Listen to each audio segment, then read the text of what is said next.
Shalom saudara-saudara yang terkasih dalam nama Yesus Kristus dimanapun berada. Jumpa lagi dengan saya Pendeta Dos Mariani Boru Sinaga. Hari ini kita akan mendengarkan firman Tuhan, yaitu pertonggoan Minggu 7 Juni Trinitatis yang diambil dari Yohanes 1 ayat 29 sampai 34. Sebelum kita mendengarkan firman Tuhan, pertonggoan kita minggu ini, kita bersatu dalam doa. Tuhan Yesus, kiranya Engkau membuka hati dan pikiran kami agar Roh Kudus hadir dalam hati kami, sehingga kami mengerti, memahami, dan bisa menjalankan firman-Mu. Dalam nama Yesus kami berdoa dan mengucap syukur. Amin. Saudaraku yang terkasih, kita buka Alkitab kita, Bibel kita, yaitu Yohanes 1 ayat 29 sampai dengan 34. Yohanes 1 ayat 29 sampai 34. Tolong dibaca di rumah, di dalam hati. Stop dulu video saya. Dan saya sudah berharap semua kita sudah membaca di dalam hati. Saudaraku yang terkasih dalam nama Yesus Kristus, dampak corona ini memang tidak dipungkiri terjadi dalam kehidupan kita, khususnya menurunnya ekonomi kita. Tapi saudaraku, kalau kita mengalami penurunan ekonomi, tetapi ada juga sekarang dampak corona ini bukan mengalami penurunan ekonomi, tapi justru bertambah, yaitu industri perfilman atau hiburan di Korea Selatan. Kenapa saya mengatakan demikian? Karena selama corona ini ada banyak ibu-ibu, gadis-gadis, mungkin juga ada bapak-bapak yang memang suka menonton drama Korea. Kalau disingkat itu drakor. Jadi kalau nggak percaya kita, kalau kita lihat di Facebook, ada banyak di situ cuplikan-cuplikan drama Korea. Dan kalau kita lihat di dalam Facebook itu, ada banyak foto-foto artis Korea yang sangat disukai ibu-ibu, termasuk saya. Salah satunya adalah Lee Min-ho.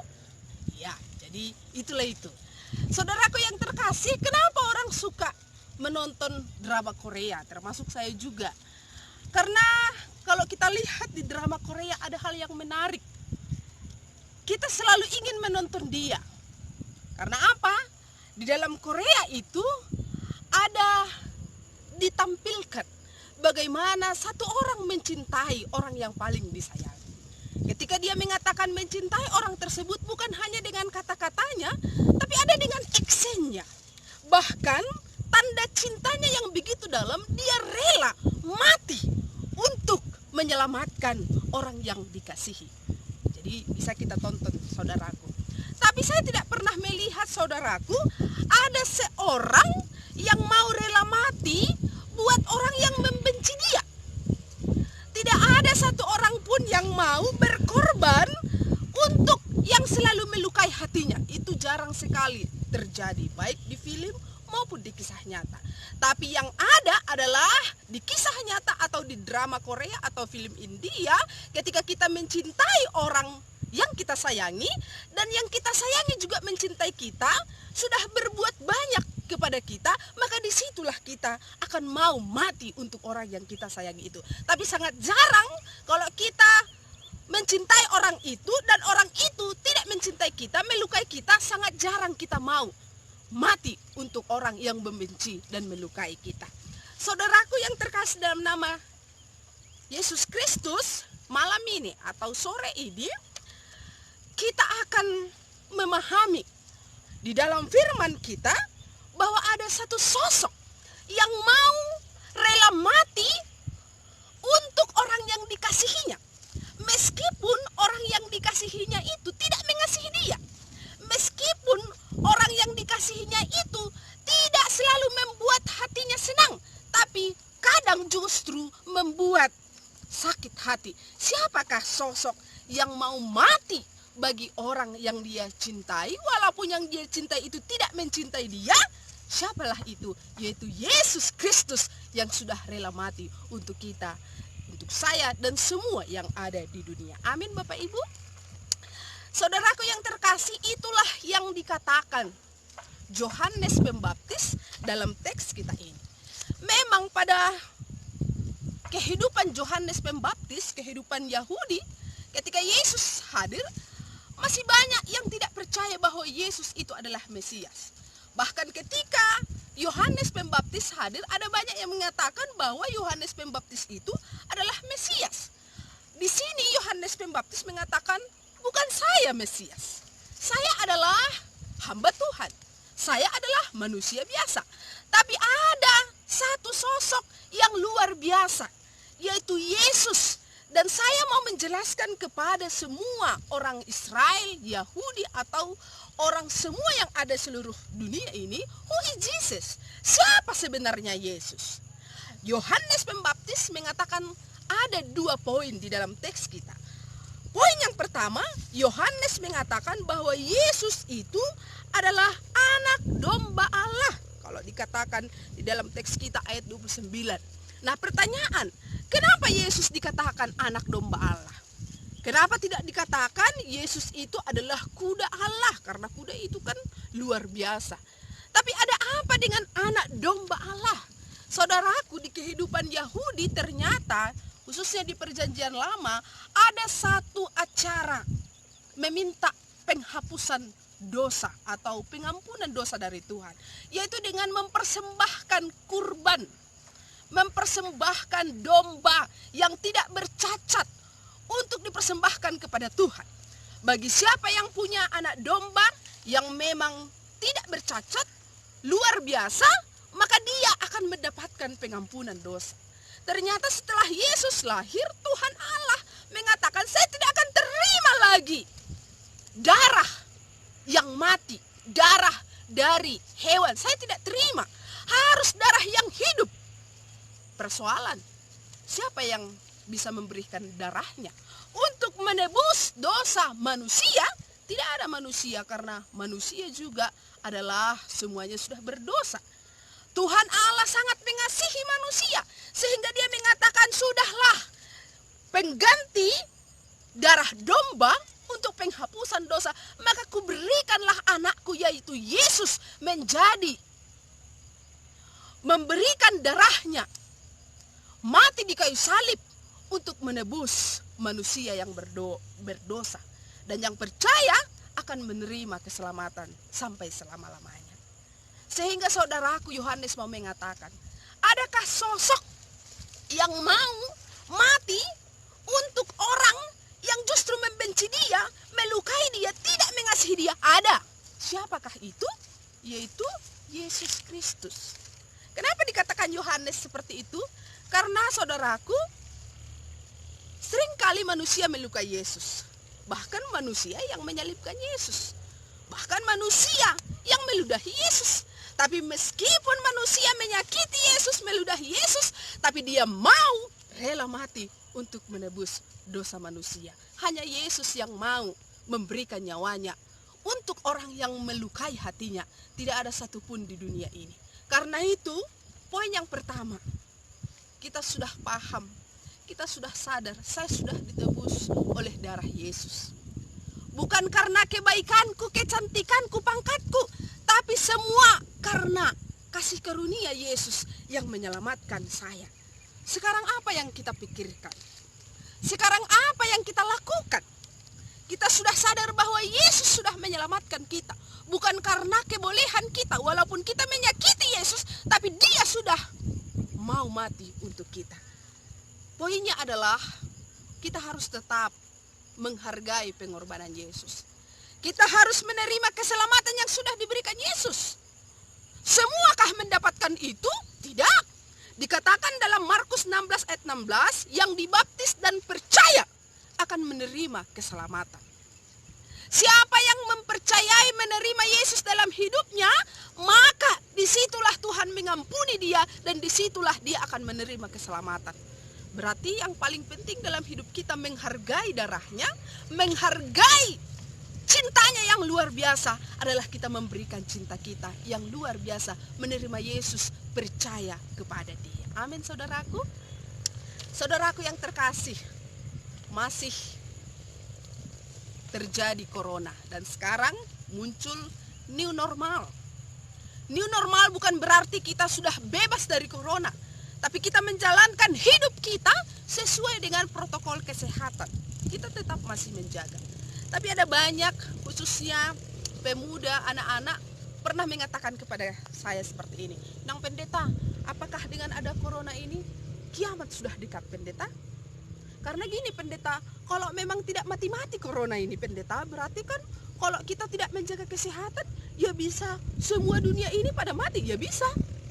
Tapi persoalan kita tidak bisa mengetahui apakah Tuhan Yesus itu sudah mau datang, sudah mau kiamat. Tuhan Yesus berfirman, hanya saya yang tahu, seperti pencuri di malam hari. Tapi apa yang kita lakukan sekarang? Selain kita tetap menjalankan hidup, selain kita melakukan apa yang dilakukan, yaitu diperintahkan oleh pemerintah kita, yang kita lakukan, kita pastikan. Kita tetapkah menerima Yesus? Iman kita tetapkah menggelora? Yakinkah bahwa kita sudah ditebus Yesus dengan apa? Ketika kita tetap bagi hidup kita Kristus, maka apapun yang terjadi, maka kita tetap akan mendapat keselamatan sampai selama-lamanya. Saudaraku, karena itu tidak zamannya lagi zaman sekarang mengatakan kecantikanku, kesuksesanku, kekayaanku bisa menyelamatkan aku. Tidak lagi. Tapi kita paham hanya Yesus yang menyelamatkan kita. Karena itu jangan ada lagi memiliki prinsip seperti ini. Seperti kalangan artis yang tidak memiliki iman. Kalangan artis mengatakan begini, bagiku hidup adalah ketenaran. Makanya mati dilupakan orang. Makanya orang yang punya prinsip seperti itu takut mati dengan corona ini. Karena aku akan dilupakan. Itu yang pertama. Yang kedua, orang-orang pejabat yang sukses, yang tidak beriman. Dia mengatakan begini, bagiku hidup ini adalah kesuksesan. Dan mati tidak dihargai orang. Makanya dia takut dengan corona ini, takut mati. Karena kalau aku nggak sukses lagi, mati aku nggak dihargai orang. Ketika aku suksesnya, makanya dihargai orang. Yang ketiga, bagi orang kaya, bagiku hidup adalah uang. Hidup adalah harta siang malam. Apa yang dicari orang? Uang. Bagiku hidup adalah uang. Mati meninggalkan uang. Makanya dia takut corona ini, takut mati karena akan ditinggalkan uang. Karena kalau dimasukkan uang ke dalam batang, pendeta resort akan marah. Contohnya saya, dimasukkan emas, dimasukkan apa, saya larang, sayang, dicuri orang nanti kuburannya. Dia takut mati karena bagiku hidup ini adalah uang, ketika aku mati akan meninggalkan uang semuanya. Tapi orang yang sudah menghargai, menerima pengorbanan Kristus, anak domba Allah, dia tidak takut dengan corona. Karena apa? Dia memiliki moto seperti Paulus di dalam Filipi 1 ayat 21. Dia mengatakan, bagiku hidup bukan hanya ketenaran, hidup bukan hanya uang, hidup bukan hanya kesuksesan, tapi yang paling penting bagiku hidup adalah Kristus dan mati adalah keuntungan. Ketika aku menjalani hidup, menjalani apa yang dilakukan, disarankan pemerintah, aku tetap berdoa, dan pada ujungnya mati pun tidak persoalan. Karena selama hidupku untuk kemuliaan Kristus, mempercayakan diriku untuk Kristus, aku sudah ditebus dengan darah Yesus. Maka mati pun orang yang percaya, ketika Yesus datang kedua kali akan mendapat surga hasananya. Poin yang kedua, dalam teks kita ini, siapakah Yesus sebenarnya? Dikatakan Yohanes. Yohanes kembali menjelaskan, selain Yesus itu adalah penyelamat, anak domba Allah, dikatakan di sini Yesus juga adalah Tritunggal. Yesus itu adalah Allah sendiri. Yesus itu adalah Roh Kudus. Dan sebelum Yohanes datang, Yesus sudah ada. Dan memang awalnya Yohanes tidak mengenal siapa Yesus. Tapi ketika dia membaptis, dia sadar bahwa Roh Kudus hadir dalam kehidupan Yesus ketika ada merpati dalam diri Yesus. Dan dia mengatakan kepada, hai seluruh Yahudi, jangan lagi bingung, bimbang akan kuasa Yesus. Harus percaya mulai hari ini, Yesus itu adalah Tuhan. Tuhan itu adalah Yesus. Di dalam diri Yesus ada roh. Tondui napa asing, Roh Kudus. Karena itu percayalah bahwa lebih berkuasa kuasa Yesus dibandingkan kuasa-kuasa yang ada di dunia ini. Saudaraku, jelas dikatakan Yohanes agar orang Yahudi tidak meragukan Mesias, bahkan kuasa Yesus. Dia mengatakan, aku hanya disuruh Tuhan untuk membaptis Yesus. Saya hanya membaptis Yesus dengan air, tapi Yesus memakai Roh Kudus. Jangan ada yang percaya bahwa Yesus itu adalah manusia biasa. Memang Yesus ketika dia di dunia manusia biasa, tapi dia adalah Tuhan. Buktinya apa? Dia punya mujizat dan dia tidak berdosa. Tapi mulai hari ini, jangan ada lagi bimbang, ragu kuasa Yesus. Yakinkan Yesus itu Tuhan. Di dalam diri Yesus ada Roh Kudus. Di dalam Roh Kudus ada Yesus. Dan yakinkan kuasa Yesus, kuasa Roh Kudus, kuasa Tuhan lebih besar daripada kuasa yang ada di dunia ini. Saudaraku, saya tidak tahu apakah dengan ada corona ini masih ada yang ke dukun. Kebetulan di Sidamanik tidak banyak lagi yang berdukun-dukun. Saya nggak tahu entah di daerah yang lain ketika dia divonis ODP atau positif, apakah adakah kira-kira pergi ke mbah dukun? Apakah mbah dukun bisa menyembuhkan? Tapi kita perlu sadar, dan kita memang harus menyadari, ada banyak orang Kristen ya ke gereja, berdoa, paham dalam pemikirannya Yesus itu Tuhan, Tuhan itu Yesus, mereka adalah Tritunggal, dan Yesus itu punya kuasa. Sudah paham, tidak lagi seperti Yahudi. Tapi kadang pemahamannya hanya di pikiran saja, hanya pengetahuan saja. Didengarkan khotbah pendetanya, iya, tapi dalam realita masih ada yang ragu akan kuasa Yesus. Masih ada ragu bahwa Yesus itu luar biasa daripada kuasa yang di dunia ini. Pertanyaan, pendeta, berkuasakah yang di dunia ini? Dukun, setan, begu ganjang, begu menengah, begu panjang, berkuasa.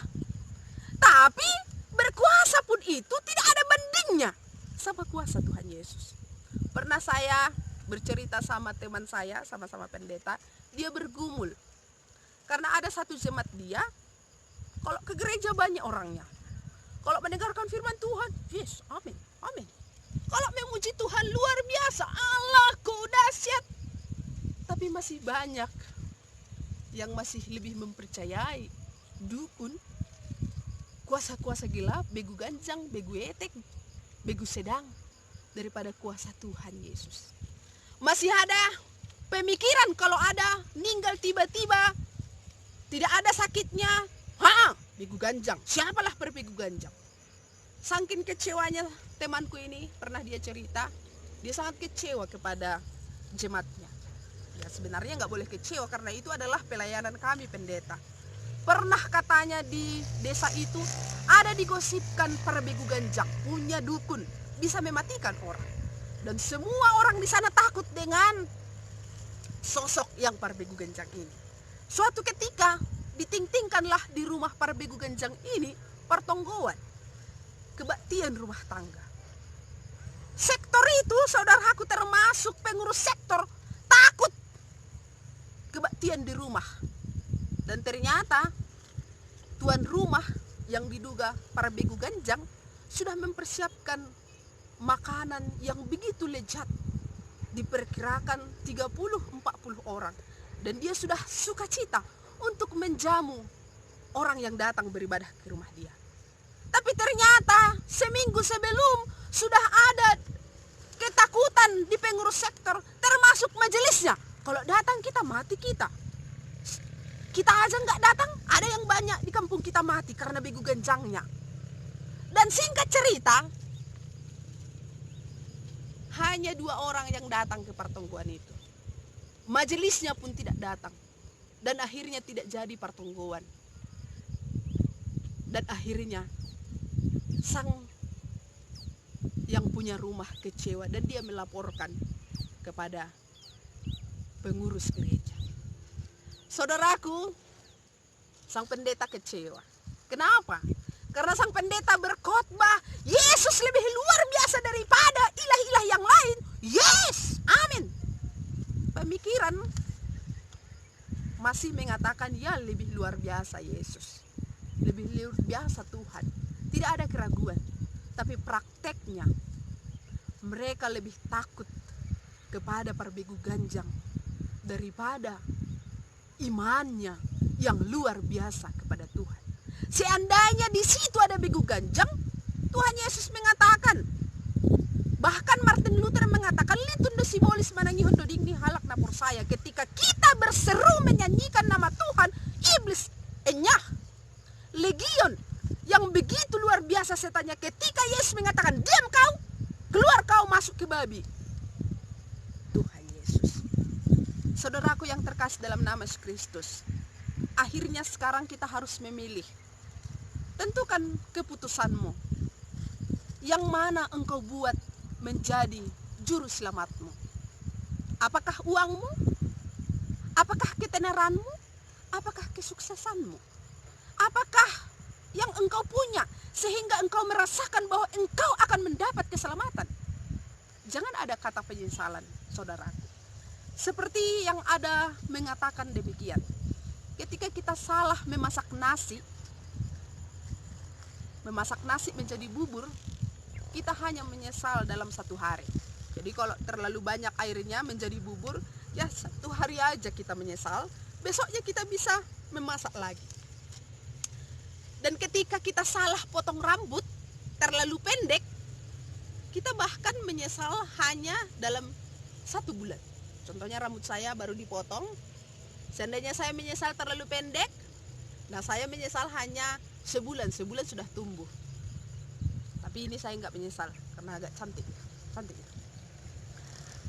Ketika kita salah mengerjakan soal ujian, UTN 0, 1 tambah 1 kita buat 2, kita menyesal dalam 1 tahun. Kalau tinggal kelas, ya tahun depan masih bisa diperbaiki.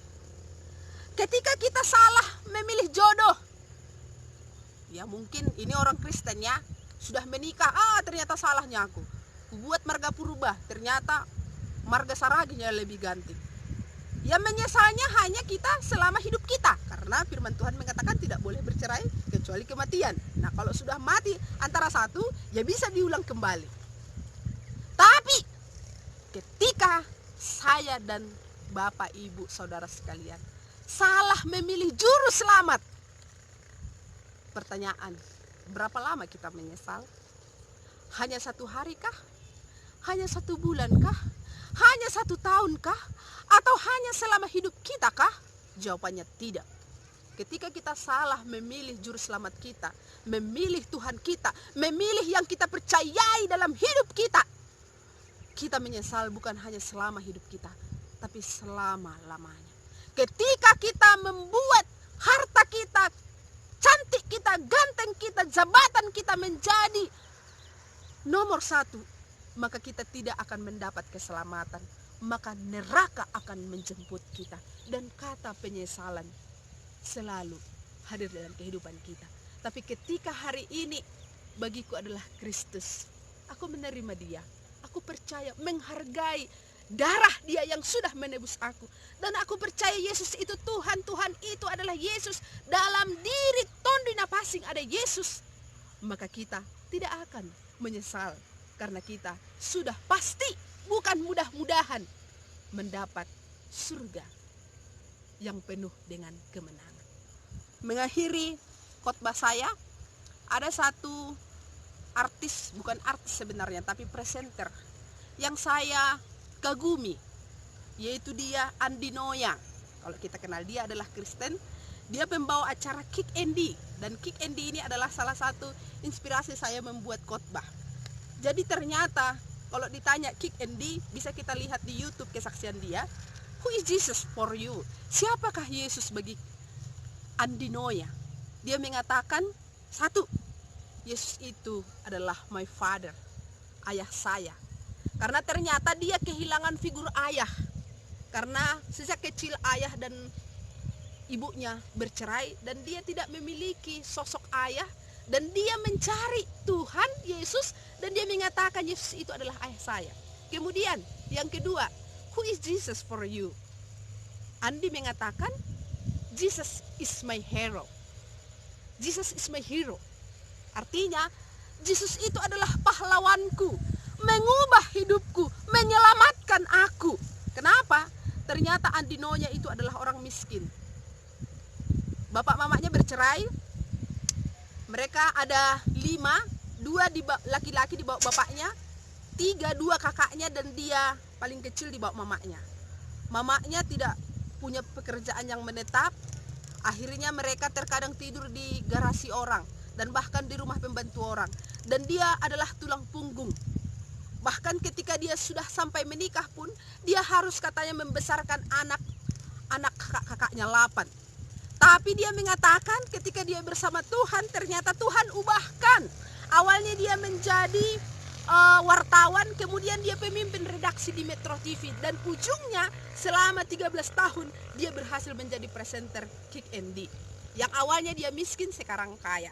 Yang awalnya dulu dia dicampakkan, sekarang dicari orang. Yang awalnya dia tidak dihargai, sekarang dikagumi. Yang awalnya dia dulu tidak ada pernah dilihat orang, sekarang di mana-mana dia diminta foto. Dia mengatakan, bagi saya Yesus adalah my father, my hero, pahlawan penyelamat saya. Sekarang tentukan jawabanmu Bapak Ibu, siapapun itu. Siapakah Yesus bagimu? Yang jelas Yesus itu penyelamat kita. Yesus itu adalah Allah. Yesus itu adalah segalanya, membuat kita damai sejahtera. Amin. Kita berdoa. Terima kasih Yesus, terima kasih Roh Kudus, terima kasih Allah Bapa yang sudah menegur kami, memberikan firman-Mu. Biarlah kami meyakini Yesus itu adalah Allah, Yesus itu adalah penyelamat kami yang sudah memberikan darahnya untuk menyelamatkan kami. Tetaplah kami bersaksi seperti Yohanes, siapa Yesus bagi kehidupan kami, sehingga semua yang ada di dunia mengakui, percaya Yesus itu adalah luar biasa. Dalam nama Yesus kami berdoa dan mengucap syukur. Amin.